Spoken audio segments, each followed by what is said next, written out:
আজ তোমাদের সাথে সয়াবিনের একটা নতুন ধরনের রেসিপি শেয়ার করছি। চলো দেখি। এর জন্য আমার সয়াবিন লাগবে। সয়াবিনটাকে সেদ্ধ করে ভালো করে ওর জলটা চিপে বের করে দিতে হবে।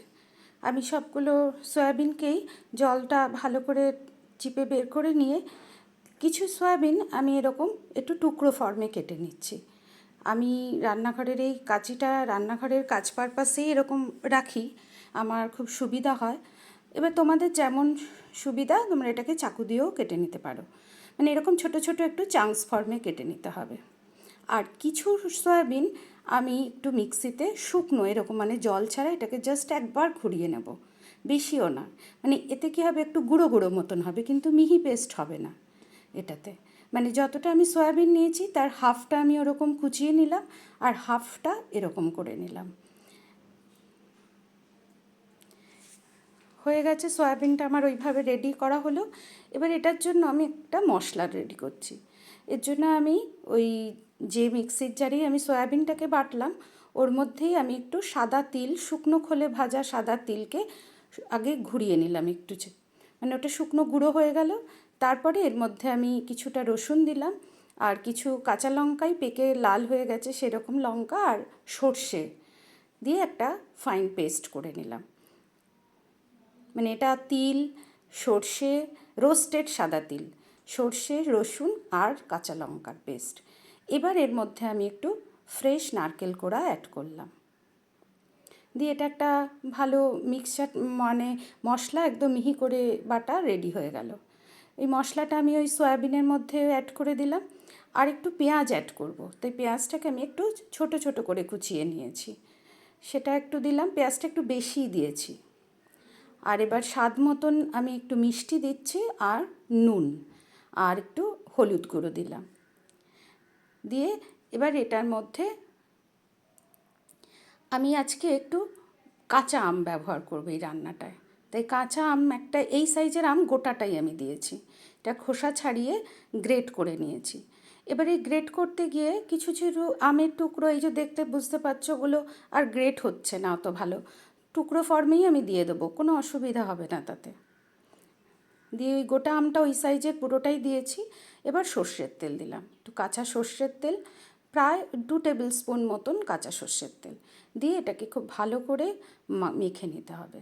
মানে প্রত্যেকটা মশলার সঙ্গে ওই সয়াবিনটাকে খুব ভালো করে মেখে নিয়ে এটা একটু সময় একটু থাক, মানে একটু ম্যারিনেট মতোই আর কি হয়ে থাকলো, মানে প্রতিটা মশলার সঙ্গে যাতে সয়াবিনটা খুব ভালো করে ইয়ে হয়ে থাকে, মেখে থাকে। এবার এর মধ্যে আমি আরেকটু ফ্রেশ নারকেল কোড়া অ্যাড করলাম, এটাকে বেটে নয়, কিছুটা বেটে দিলাম আর কিছুটা এরকম কোড়া ফর্মে দিলাম। তাতে কী হবে, যখন খাবো বেশ একটু নারকেলের ইয়েটাও মুখে পড়বে আর সয়াবিনটা কেন ওভাবে কাটলাম সেটাও হচ্ছে ওই মুখে যেন পড়া চাই আর কি। এবার আজকে আমি এই রান্নাটা এখন এই কলাপাতা আমার কাটা দেখে বুঝতেই পারছো আমি এটা কি করতে চলেছি, সয়াবিন দিয়ে পাতুরি করছি। তার জন্য কলাপাতা আমি আজকে এটার জন্য নিয়েছি। তো কলাপাতাটা ভালো করে ধুয়ে পরিষ্কার করে ধুয়ে নিয়েছি মুছে। এবার এটা একটা সাইজ মতন যতটুকু আমার লাগবে সেরকম সাইজ মতন আমি কেটে নিচ্ছি। তোমরা কে কে সয়াবিনের পাতুরি কেউ খেয়েছো কি না আমাকে জানিও। যদি না খেয়ে থাকো তাহলে আজকের রেসিপিটা অবশ্যই ভালো করে দেখে একবার ট্রাই করো, খুবই ভালো খেতে হয়। মানে যেদিন ধরো বাড়িতে মাছ মাংস ডিম এরকম ননভেজ কিছু হলো না সেদিন কিন্তু মানে অনায়াসে এই রেসিপিটা করে বাড়ির সবাইকে তাক লাগিয়ে দিতে পারো, খেতে খুবই ভালো হয়। আর আমার মনে হলো বেশ রান্নাটা নতুনত্ব, তাই তোমাদের সাথে শেয়ার করতে ইচ্ছে হলো। আর একটু পেঁয়াজটা বেশিই দিও, ভালো লাগে পেঁয়াজটা একটু বেশি দিলে। এবার কলাপাতাগুলোকে একটু সেঁকে নিয়েছি, সেঁকে নিতে হয় কেন, তাহলে এই যে মোড়াতে হবে তো পাতুরি, নরম হবে, তাহলে নরম না হলে তো মোড়াতে গেলে ফেটে যাবে। এটা হয়তো যারা তোমরা রান্না করো তারা জানো, বা আমার আর মানে আগের যত রান্নার ভিডিওতে আমি কলাপাতার দিয়ে পাতুরি করেছি সেখানেও আমি এটা বলেছি। তবু আরেকবার বলছি, যারা হয়তো নতুন বন্ধু আমার চ্যানেলের দেখছো আজকে প্রথম, বা নতুন রাঁধুনি, জানো না হয়তো নতুন রান্না করতে সবে শুরু করেছো, তাদের জন্য আমি এটাকে আবার একবার বললাম যে গ্যাসে একটু বা যে কোনো গ্যাসের উপরে ডাইরেক্ট আমি করেছি, কোনো তাওয়া বসিয়েও তার মধ্যেও এটাকে সেঁকে নিতে হয়। মানে সেঁকে নিলে কলা পাতাটা একদম পুরো নরম হয়ে যায়, যেটাতেই মোড়াতে খুব সুবিধা হয়। দেখতেই পেলে কত ইজি মোড়ানো গেল। এরকম একটু করে পোর্শান চামচে করে ওর মধ্যে দিলাম, একটা করে লঙ্কা দিচ্ছি আর 4-5 দিয়ে মুড়ে নিচ্ছি। আমি সুতো দিয়ে বাঁধিনি, খুব একটা অসুবিধা হয় না, সুতো দিয়ে বাঁধার খুব একটা আমার দরকার পড়ে না। তোমাদের যদি মনে হয় অসুবিধা তাহলে সুতো দিয়ে বেঁধে নিতে পারো। আমার ওই পরিমাণ আজকে সয়াবিনের থেকে এই কটা পাতুরি হয়েছে। এবার চলো এগুলোকে তো এবার একটু তাওয়াতে সেঁকে নেওয়ার পালা। আমি আজকে একটা গ্রিল প্যান ইউজ করছি। এরকম নয় যে গ্রিল প্যানেই তোমাদের করতে হবে, যে কোনো তাওয়াতেও এটাকে এরকমভাবে তেল দিয়ে একটু ভেজে নিতে পারো। আমি খুব বেশি তেল দিচ্ছি না, অল্প একটু সর্ষের তেল দিয়ে জাস্ট একটু তাওয়াটাকে গ্রিস করে নিলাম ভালো করে, যাতে না কামড়ে ধরে।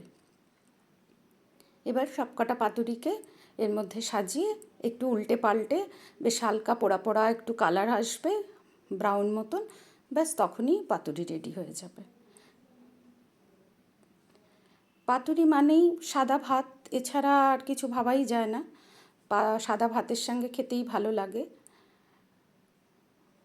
এই যে এরকম একটু যে পোড়া পোড়া মতন একটু হয়েছে, হালকা ব্রাউন, সেই রকম রং ধরা অবধি দুধ পিঠটা ভালো করে আমাদের ভেজে নিতে হবে।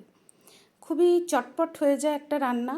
মানে আমি সাধারণত রোজকার যে রান্না করতে হয় আমাদের, আমি সেখানে সবসময় চেষ্টা করি, দেখবে খেয়াল করে আমার যত এখানে এরকম ধরনের রান্না আছে ভিডিও, খুব একটা বেশি সময় লাগে না, বেশি খাটাখাটনির দরকার হয় না, অল্প সময়ে যাতে একটা টেস্টি রান্না, টেস্টটা তো খুব ইম্পর্ট্যান্ট, টেস্টি রান্না হয় সেটারই চেষ্টা করি সব সময়। আমি বাড়িতেও এইভাবেই রান্না করি, তাই তোমাদের সঙ্গেও আমি সেগুলোই শেয়ার করি সব সময়, যে বেশি সময় না দিয়ে মানে ঝুটঝামেলা বেশি না খাটাখাটনি করে যাতে একটা খুব ভালো রান্নাও অথচ হয়ে গেল। এভাবে আমি সবকটা পাতুরিকেই করে নিচ্ছি। হয়ে গেছে আমার পাতুরিগুলো রেডি। এবার এটাকে সার্ভ করার পালা। একটা পাতুরি চলো খুলে দেখি কেমন হয়েছে। এখন তো বেশ গরম আছে, এই সদ্য নামিয়েছি, তাই একটু হাতে গরমটা লাগছে। দেখেছো, দেখতে খুব সুন্দর যেমন হয়, বেশ লোভনীয়, তেমনি খেতেও খুব ভালো হয়। মানে তুমি যদি কাউকে বলে না দাও, কেউ বিশ্বাস করবে না যে এটা সয়াবিন দিয়ে বানানো। সেই জন্য একবার অন্তত ট্রাই করো।